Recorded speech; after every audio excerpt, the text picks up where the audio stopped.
જય માતાજી મિત્રો, વિચાર મંથનમાં આપનું હાર્દિક સ્વાગત છે। વિચાર મંથન એક એવી સિરીઝ છે આપણી ચેનલની કે જેમાં કોઈ વિચારને લઈને આપણે ચર્ચા વિચારણા કરીશું જે જીવન માટે ઉપયોગી હોય। તો વિચાર મંથનનો આજનો વિષય છે વહેમનું ઓસડ ન હોય। તેનો સાદો અર્થ કહું તો શંકાની કે વહેમની કોઈ દવા ન હોય। આપણે આપણા જીવનમાં એવી ઘણી બધી બાબતોમાંથી પસાર થતા હોઈએ છીએ, એવા ઘણા બધા કાર્યોમાંથી પસાર થતા હોઈએ છીએ કે જેમાં આપણે ડગલે ને પગલે આ બાબતનો સામનો કરવાનો થતો હોય છે। અમુક કોઈ વ્યક્તિ સાથે આપણે કડવા અનુભવો થયા હોય તો આપણે એ પ્રકારની ગ્રંથિ બાંધી લેતા હોઈએ છીએ, લઘુતા ગ્રંથિ બાંધી લેતા હોઈએ છીએ કે તે વ્યક્તિ આમ જ છે। પછી આપણે જ્યારે પણ તેની સાથે કામ પાર પાડવાનું થાય ત્યારે આપણો એ પૂર્વગ્રહ વારે વારે આપણને એ યાદ અપાવ્યા કરતો હોય છે અને ત્યારે આ કહેવત સાચી પડે છે કે વહેમના કોઈ ઓસડ ન હોય। કારણ કે આપણને એ વ્યક્તિ ઉપર વહેમ બંધાઈ ગયો હોય છે, શંકા બંધાઈ ગઈ હોય છે કે એ વ્યક્તિ આપણું કાર્ય સફળ નહીં થવા દે, કે એ વ્યક્તિ આપણું કાર્ય આપણી ધારણા પ્રમાણે નહીં થવા દે। દોસ્તો, આવું આપણા બધાની સાથે બન્યું જ હશે, પરંતુ આપણે આ વિચારધારા ઉપર જરા પુનરાવર્તન કરવાની જરૂર છે, ફરી વિચાર કરવાની જરૂર છે કે આપણે કોઈ સાથે, કોઈ વ્યક્તિ સાથે અમુક કાર્યોને લઈને અણબનાવ થયા હોય, અમુક સમસ્યાઓ ઊભી થઈ હોય તો આપણે એના વિશે જે પૂર્વગ્રહ બાંધી લઈએ કે તેના વિશે જે મનમાં હઠ નક્કી કરી લઈએ, એ રીતની માનસિકતા આપણી બંધાઈ જાય એ ઠીક નથી।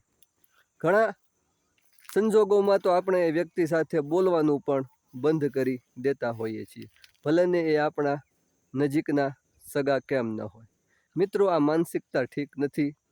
એ વ્યક્તિ સાથે વ્યવસ્થિત રીતે વાત કરો, વાતચીત સારી રીતે કરવાથી આ સમસ્યાનું સોલ્યુશન આવી જતું હોય છે। એ વ્યક્તિએ પણ આપણા વિશે આ પ્રમાણે માનસિકતા બાંધી લીધી હોય છે કે પેલો વ્યક્તિ તો સાવ નકામો છે, પરંતુ બંને એક સાથે બેસીને આ વાતનો છેડો લાવવો જોઈએ। મારે ત્યાંનું શું કામ છે, એ મારા શું કામમાં આવી જવાનો, આવી બાબતનો આપણે મિત્રો ત્યાગ કરવો જોઈએ। આખરે આપણે માણસો છીએ, સામાજિક પ્રાણી છીએ, આપણે સૌ સાથે હળીમળીને રહેવાનું છે। ખરાબ સંબંધો આપણને ડગલે ને પગલે ક્યાંક ને ક્યાંક આપણી જીવન યાત્રામાં નડતર રૂપ થતા હોય છે, જેનો આપણને ઘણા બધાને અનુભવ થઈ ચૂક્યો છે। તો કોઈ સાથે એ રીતની ગ્રંથિ ના બાંધી લેવી। નેક્સ્ટ ટોપિક છે પતિ પત્નીના સંબંધો। પત્ની ક્યારેક ક્યારેક મોબાઈલમાં લાંબી વાતો કરતી હોય, તેના પિયર પક્ષના કોઈ માણસો સાથે, તેના કોઈ સગા સાથે, એના શાંત ધીમા અવાજે કે હસતા હસતા એ ટાઈપના અવાજે, તો આપણે ખોટો અર્થ પકડી લેતા હોઈએ છીએ પતિ તરીકે। આ આપણી રીત ઠીક નથી। આપણે આપણી સાથે એ રીતે વાત ન કરી હોય કદાચ આપણી પત્નીએ, પરંતુ એના અન્ય સગા સાથે એ રીતે વાતચીત કરતી હોય, હસી મજાકથી, ભાઈ હોઈ શકે તેનો, તેના પિતા હોઈ શકે સામે ફોનમાં, તેની બહેન હોઈ શકે, તેની માતા હોઈ શકે કે તેના અન્ય કોઈ ફૂઈ અથવા કોઈ બીજા અન્ય કોઈ સગા હોઈ શકે। આ આપણી માનસિકતા જ ટાઈપની થઈ ગઈ છે કે બસ મારી સાથે જ સારી રીતે વર્તે બધા, મારી સાથે ખરાબ રીતે વર્તે એટલે બધા ખોટા। આ રીત યોગ્ય નથી। ઘણી વખત પતિ પત્નીના સુમધુર સારા સંબંધો હોય તો તેમાં જો આવી બાબતો ઉપર વ્યવસ્થિત વિચાર કરવામાં ન આવે તો ઘણી વખત સંબંધો વણસી જતા હોય છે. ઘણી વખત આવા સંબંધો ઝઘડાનું સ્વરૂપ પકડી લેતા હોય છે અને છેલ્લે બહુ આ મામલો વધી જાય તો છૂટાછેડાનો પ્રશ્ન પણ આવી પડે છે. આ રીત યોગ્ય નથી મિત્રો. આપણી જેમ પોતાની દુનિયા છે તેમ આપણી પત્નીની પણ એક પોતાની દુનિયા છે. આપણી પત્ની તેના પિયરમાં યુવાન થઈને આવી હોય છે.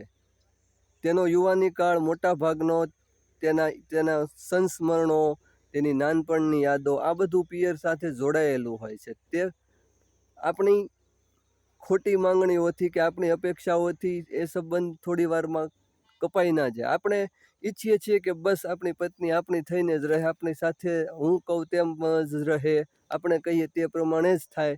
એ વાતમાં જરા ખોટો અઠાગ્રહ છે આપણો. તેની પોતાની એક અલગ દુનિયા છે. એ કોઈ પશુ નથી, એ આપણી જેમ મનુષ્ય છે. આપણે આપણું ધાર્યું કરાવવું છે એ રીત જ ખોટી છે. તો આ વિચારધારામાં જરા થોડો સુધારો લાવીએ કે આપણને જે ખરાબ બાબત લાગતી હોય ક્યારેક કે આપણી પત્ની ફોનમાં લાંબો સમય એના સ્નેહીઓ સાથે, પિયર પક્ષના તેના સગાઓ સાથે વાતચીત કરતી હોય તો આપણે એમાં શંકા ન લાવવી, ખોટું પણ ના લગાડવું અને એ બાબતમાં એને સહકાર આપવો જરૂરી છે. આવા બીજા ઘણા બધા ઉદાહરણો છે. આપણે કોઈ વ્યક્તિ પાસે કામ કરાવવું છે અને આપણે તેને કામ સોંપ્યું છે તો આપણને અંદરખાને વિશ્વાસ બેસતો નથી કે મેં પેલા ભાઈને જે કામ સોંપ્યું છે એ સારી રીતે કરશે કે કેમ. તેવી અવઢવમાં આપણે રહેતા હોઈએ છીએ. તેવી શંકાનો કીડો આપણા મનમાં સતત સળવળતો રહેતો હોય છે કે પેલો ભાઈ મારું કાર્ય કરી આપશે કે કેમ. મિત્રો, ધીરજ રાખો, એ વ્યક્તિ ઉપર વિશ્વાસ રાખો, નવી વિચારધારા અપનાવો.